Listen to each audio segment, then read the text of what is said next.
We'll move now to Stephen Cain, the CEO of the City of Swan, for an update on the current challenges and opportunities presented by Ellenbrook and its surrounds. Over to you, Stephen. I appreciate the opportunity of following Mike. Mike's had a lot longer history around Ellenbrook than I have. My history actually started back a similar time in the early 1990s when I was working at the State Public Transport Authority, and we were asked to put in a bus route out to Ellenbrook, which at that point of time was in the middle of nowhere, at the very outer edge of the known universe of Perth. I laughed at that time because I said there's nothing in between. Now, of course, I find myself in the very midst of having to sit on top of what is in between, and that's what I'm going to focus on much of today. So if I can get the presentation up in a minute. Wait, I'll just go back up.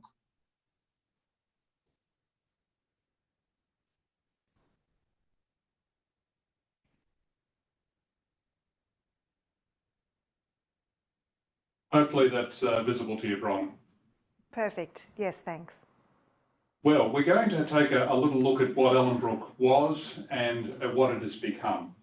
And I think it's important that I too also acknowledge the traditional owners of the land we meet today, which in Western Australia and this part of the beautiful state are the Whadjuk people of the Noongar Nation. I pay my respects to their elders, past, present and emerging. Geographically, you've seen a little bit of where Ellenbrook is, and thanks, Mike, for showing that aerial picture of its relationship back to the Perth CBD. And when we refer to Ellenbrook, we're not talking just about a particular suburb. It includes a number of surrounding suburbs of the Vines and Aveley. But it's much more than that. And the journey for Ellenbrook has been also a journey for Swan. Interestingly, in the time that Ellenbrook was first envisaged, around the 1990s, we became a city during this journey. So we've gone from a shire to the city, and as you can see there on the screen, our population continues to grow. Now, we are in an urban growth corridor. We have some of the most unconstrained, relatively unconstrained land available for residential and commercial development in Perth. That's made us a bit of a favourite.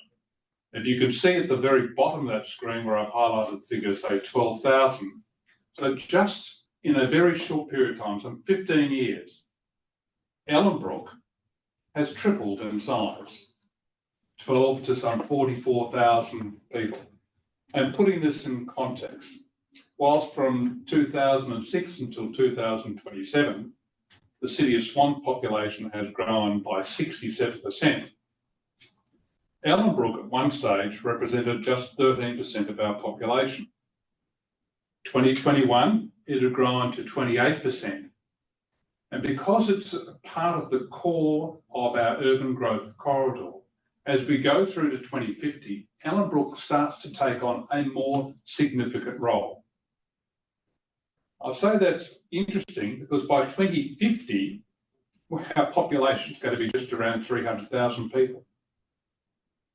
And that's a tripling of the population over this time frame.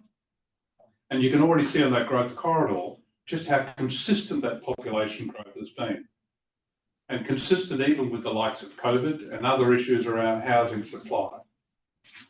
So Ellenbrook has a very special place, but remember, that's not how Ellenbrook was first envisaged. As Mike mentioned, Ellenbrook was a long way from the heart of the metropolitan, of the CBD. It was on that outer edge. Now, Ellenbrook is shown in this yellow patch here in the middle, but it is now very much a connected suburb.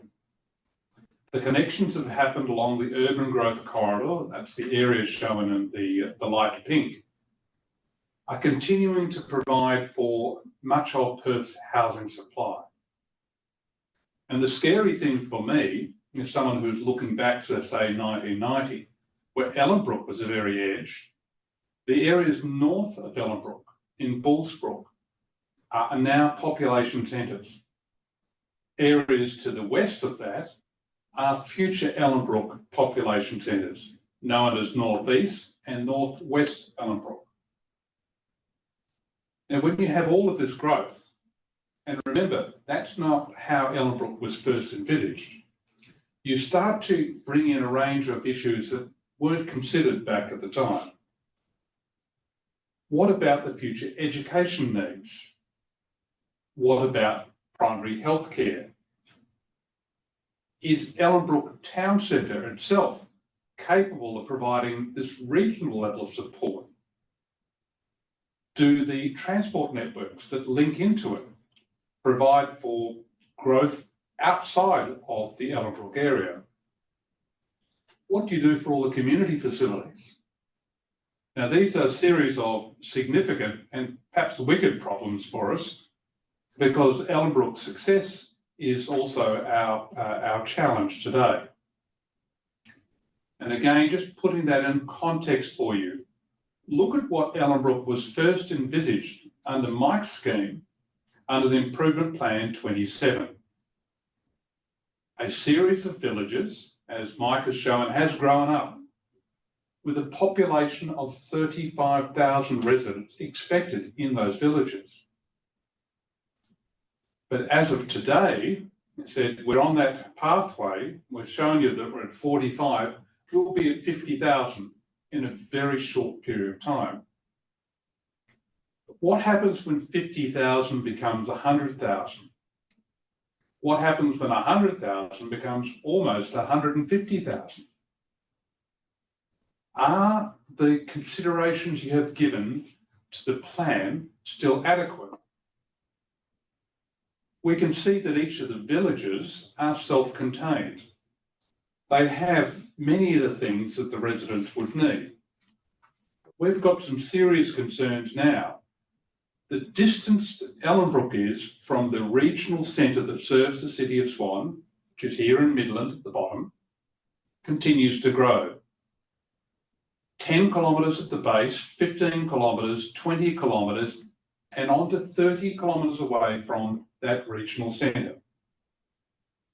Now, relatively speaking, if I was in a rural area, those sorts of distances wouldn't make much difference. We expect, if we're living in rural towns, to have to travel long distances to reach services. But we're talking about a very dense population core, or relatively dense as opposed to the eastern states for Perth. These are serious challenges, and we need to look at how we're going to retrofit them into Ellenbrook. When you're retrofitting what were a series of villages, and you're retrofitting for additional population, one of the key pressures on us right now relates to the state of our economy. Where are all the people who live in the Ellenbrook sector going to work? We'll mention in a minute the importance of the Ellenbrook train line, and centrally it will connect to a unified system of public transport to take people across and into the Perth CBD. This has been a bit of a game changer, and as Mike said, it's a long time in coming. As we get to the end, and I mentioned lessons learned, the provision of timely infrastructure, but the planning for it is a vital element that we as NGAA councils have to take into consideration.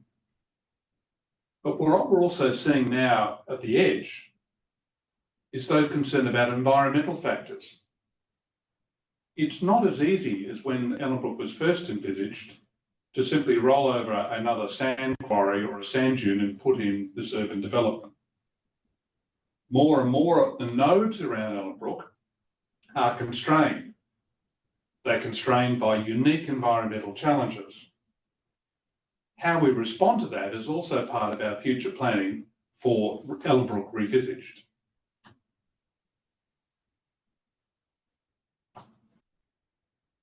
We've asked the community too, as we have looked to Ellenbrook, and one of the ways the City of Swan has taken its planning, and bearing in mind, as mentioned in the video by the Mayor, our city stretches over 1,000 square kilometres. Again, by some rural shires, that's not significant. But we take up 20% of the entire Perth CBD. And in that same space, there are very significant areas. Mike highlighted one of them, Whiteman Park. We have others around the Avon Valley, which are large areas of natural bushland, and they will remain that. So the only way we could effectively plan across that, so disparate communities, was to have stronger local area plans. And highlighted on the screen for you are the priorities that the community have told us they see now emerging in their local area plan for Ellenbrook. I'll highlight just a couple of issues for you. Planning for activities for the young people. When you're looking at villages and you create local parks and local opportunity and local sports fields, they are significant in their own right and sufficient, but only for a certain period of time. In a life cycle, as we move from youth to young adults, we need to look at more centralised facilities, those higher end, and I'll refer to them as civic infrastructure that we have to plan for. Ellenbrook Town Centre. Priority 4, increasing the opportunities for business and service attraction. This again is a significant issue. If we're providing all of these local villages and more villages to come, do we have the capacity to have Ellenbrook Town Centre actually move from being a secondary to a regional centre? A key consideration that we're now looking at. And of course, as you build those regional type facilities, people are looking for the support services. I mentioned earlier the issue of primary health care. Midland has the only tertiary hospital, priority 3 or primary area 3, that's capable of servicing the whole of the Swan population, but it also services the wheat belt. So do we need a hospital at Ellenbrook? Do we need a university? Possibly not, but certainly we might need a TAFE college out at Ellenbrook. None of these initiatives were first considered when we were planning for a population of 35,000 on a series of villages. So as of today, we're into much more detailed infrastructure planning on the types of bigger scale infrastructure that a regional centre might need. Our library will be too small and will probably need to triple in size. I'll show you in a minute an image of an aquatic centre. We have other community centres. We've just opened a $6 million youth centre. But all of these are being retrofitted because they weren't envisaged as part of the original plan for a community size of 35,000. Now, the Metronet project, which we have mentioned a number of times, is a significant game changer. And this stylised representation, to actually appreciate how it looks geographically, I'd have to take the image and twist it 90 degrees to the left. Ellenbrook really is, if you wanted to align something, at the north, and Midland is at the east, at the bottom of the screen. But the connection that the Ellenbrook train line will provide is a game changer. As I mentioned, Ellenbrook was first developed as a node a long, long way from the heart of the metropolitan area. But as we saw with the Mandurah train line, where you do provide these high-speed connections into the Perth metropolitan area, if you don't have local commercial opportunities, you're at least providing opportunities for the population to travel into the CBD and find employment. Now, the train line will be complete by the end of next year and is a massive part of the government's investment in Ellenbrook and particularly the metro network for the whole of Perth. But pleasingly, as we were planning the train line, other nodes along it, and here is the one stations referred to on as Whiteman, we were able to put in the transport infrastructure before the population cell has arrived. Now, around the Whiteman Train Centre, shown here on the left, to the left or the west of that is Whiteman Park. And it'll always remain a large bushland area, a significant gift for the people of Perth. But to the east, we already have a population cell. To the southeast, but to the northeast, the areas we're showing there as 2 and 3 on this plan, all of that area will be developed in the next few years. But by having at least the train station there, we're providing for some of the opportunities for 2 things. Firstly, for people to use the train line to go south and into the services that are provided through Perth CBD. But as importantly, to use that train line from Whiteman Park to go back north into Ellenbrook, where the regional centre will provide services for them.